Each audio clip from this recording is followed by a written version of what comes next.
नमस्कार। मैं हूं डॉक्टर गगनदीप।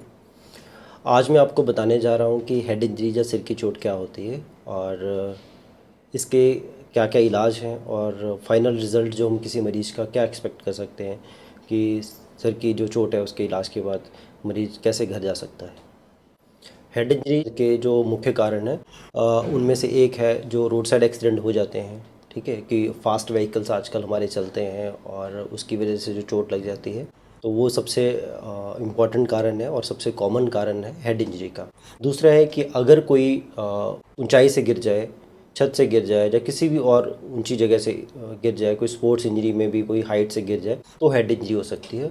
और तीसरा है कि जब कोई चीज़ किसी के सर पे जो है ज़ोर से टकराए, वो चाहे असॉल्ट हो या कोई वैसे कोई चीज़ गिर जाए, तो उसकी वजह से जो है सर में चोट लग सकती है।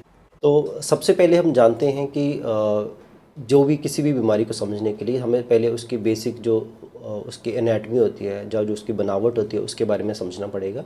जो ह्यूमन ब्रेन है वो जो है हमारा सबसे ज़्यादा इम्पोर्टेंट ऑर्गन है बॉडी का, क्योंकि ब्रेन से ही सारी बॉडी के जो पार्ट्स हैं, जितने भी सिस्टम हैं, सारे ब्रेन से ही कंट्रोल होते हैं। और ब्रेन की किसी भी इंजरी से वो सब सिस्टम्स जो हैं वो इफ़ेक्ट हो जाते हैं। और ब्रेन एक सॉफ्ट टिश्यू है और उसमें कोई भी छोटी सी चोट से उसको काफ़ी ज़्यादा नुकसान हो जाता है।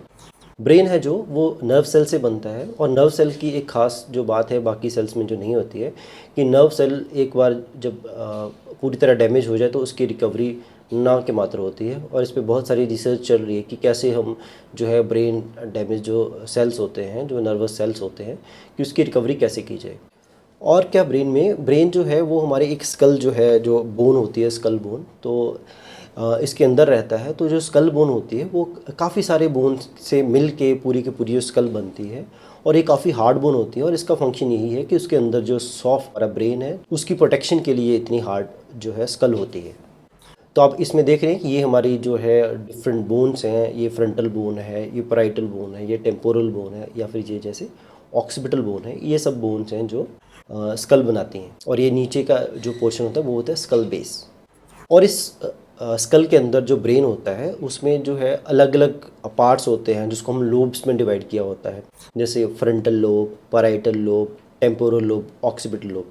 और सब लोब का कुछ अलग अलग फंक्शन होता है। जैसे ये फ्रंटल लोब है, तो फ्रंटल लोब का जो है काम है वो है किसी भी इंसान की जो इंटेलिजेंस होती है और जो कुछ पोर्शन होते हैं जो हाथ और पैर की ताकत को जो कंट्रोल करते हैं।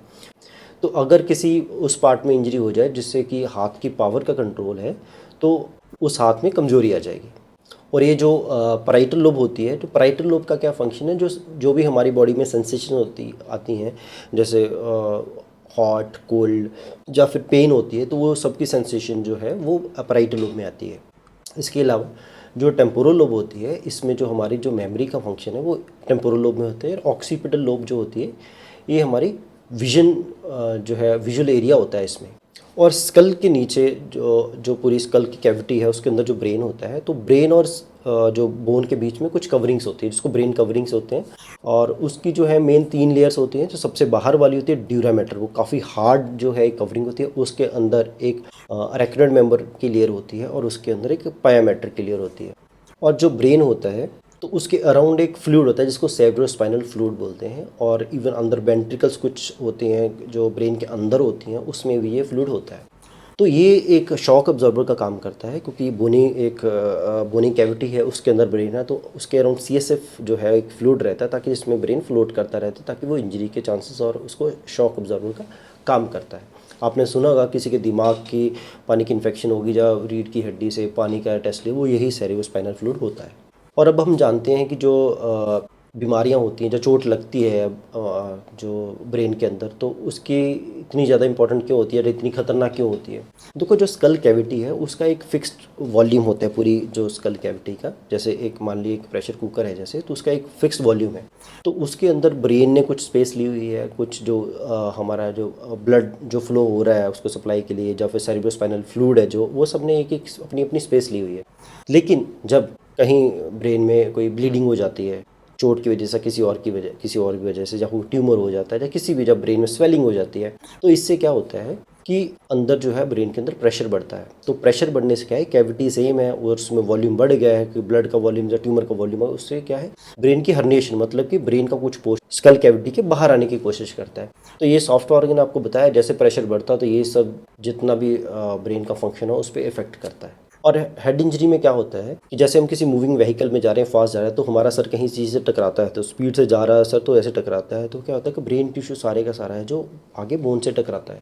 बोन से टकराने से वहाँ पे इंजरी होती है, और जब वो वापस ब्रेन अपनी जगह पे आता है तो पीछे वाली बोन से टकराता है, तो दोनों जगह पे इंजरी हो जाता है। और जैसे ही ब्रेन की जो है एक बिल्कुल सडनली उसकी स्पीड कम होती है, उसकी शेयरिंग फोर्स आ जाती है दोनों में, तो उसके जो नर्व सेल्स होते हैं, जो पूरी पूरी कनेक्टिविटी होती है, वो टूट जाती है, जिसको बोलते हैं डिफ्यूज एक्सोनल इंजरी।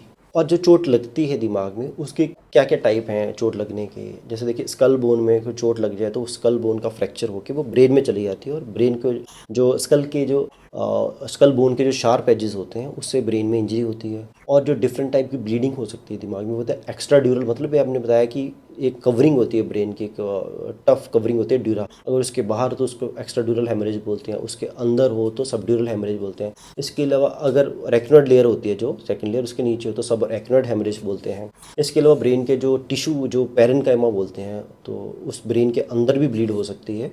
और एक होती है कंट्यूजन, कि ब्रेन के टिश्यू की जो इंजरी होती है उसको बोलते हैं कंट्यूजन, वो उसके सराउंडिंग में जो है वो स्वेलिंग हो जाती है। और हमारा जो काम है मैनेजमेंट का, तो एक तो होता है प्राइमरी डैमेज, कि ब्रेन को चोट लगी, डायरेक्ट टिश्यू को चोट लगी है। सेकेंडरी डैमेज होता है उसके बाद, चोट लगने के बाद जो स्वेलिंग होती है, चाहे ब्लीडिंग के बाद स्वेलिंग हो, जब ब्लीडिंग से प्रेशर बढ़ने से जो दिक्कत हो रही है, तो उसके बाद जो प्राइमरी एक्सीडेंट के बाद, इंजरी के बाद जो दोबारा इंजरी होती है, सेकेंडरी इंजरी जिसको बोलते हैं, वो प्रेशर बढ़ने की वजह से होती है। तो हमारा जो भी मैनेजमेंट का पर्पज़ होता है वही होता है कि सेकेंडरी इंजरी को रोकना। ब्रेन की कोई चोट लगने के बाद जो है ब्रेन का जो नॉर्मल फंक्शन जो अफेक्ट हो जाता है, उसमें क्या है मरीज की होश में कुछ फ़र्क पड़ता है, तो उसको सब हमने मेजर करने के लिए ग्लासगो कोमा स्केल बनाया हुआ है। तो ग्लासगो कोमा स्केल है जो उसका पॉइंटिंग होती है 3 से लेके 15 तक। 3 जो है सबसे कम स्कोर होता है, वो ब्रेन डेड बोला जाता है। 3 जो है ब्रेन डेड पेशेंट का जो स्कोर होता है, और 15 मैक्सिमम होता है, मतलब नॉर्मल इंसान का, जैसे मेरा और आपका किसी का भी। तो इसको मेजर कैसे करते हैं, इसके 3 पैरामीटर हैं, आई ओपनिंग, वर्बल रिस्पॉन्स और मोटर रिस्पॉन्स। आई ओपनिंग क्या होती है कि जैसे कोई भी नॉर्मल इंसान आँख खोल के सारे इन्वायरमेंट को देख रहा है और रिस्पॉन्ड कर रहा है, तो उसका वो मैक्सिमम रिस्पॉन्स होता है। और उसके बाद जब किसी को चोट लगती है, किसी वजह से उसको होश कम होता है, तो क्या होता है वो ज़्यादा वो आंखें बंद रखता है, बोलने पे खोलता है, या फिर उससे भी कम हो जाए तो पेन दो तो खोलता है, और उससे कम होता है कि मैक्सिमम पेन देने के बाद भी नहीं खोल रहा है, तो ये ऐसे ऐसे उसका कॉन्शियसनेस लेवल डिक्रीज होता है। ऐसे वर्बल रिस्पॉन्स होता है, जैसे कोई स्पॉन्टेनियस बात कर रहा है आपस में, या फिर उसके बाद कोई कन्फ्यूज़ हो रहा है, उसको अपने रिश्तेदार को नहीं पहचान रहा है, या जगह को नहीं पहचान रहा है, या फिर उसके बाद उसको अगर और को होश कम हो जाए तो वो इनएप्रोप्रिएट सेंटेंसेस बोलता है, उसको नाम पूछ रहे हो बता, वो कुछ और जगह का नाम दे रहा है, तो उसके बाद आता है कि वो कुछ आवाज़ें निकाल रहा है तो हम समझ नहीं पा रहे क्या है, उसके बाद फिर कोई रिस्पॉन्स नहीं आ रहा है, तो ऐसे ऐसे उसकी जो होश कम हो रही होती है। और थर्ड है मोटर रिस्पॉन्स। मोटर रिस्पॉन्स में सबसे क्या है कि जैसे किसी ने मेरे को कुछ बोला, हाथ उठाने के लिए उठाया, तो उसकी जो कमांड मैंने ओबे की है वो बोलते हैं उसको, जो उसका मैक्सिमम रिस्पॉन्स होता है। धीरे धीरे उसका ये रिस्पॉन्स कम होता है, उसके बाद कि पेन दी तो वो वहाँ पे हाथ लेके जा रहा है पेन के लिए, या फिर उसके बाद होता है कि विड्रॉल रिस्पॉन्स, फ्लेक्शन रिस्पॉन्स, वो जो सारा कुछ समझने की ज़रूरत नहीं है।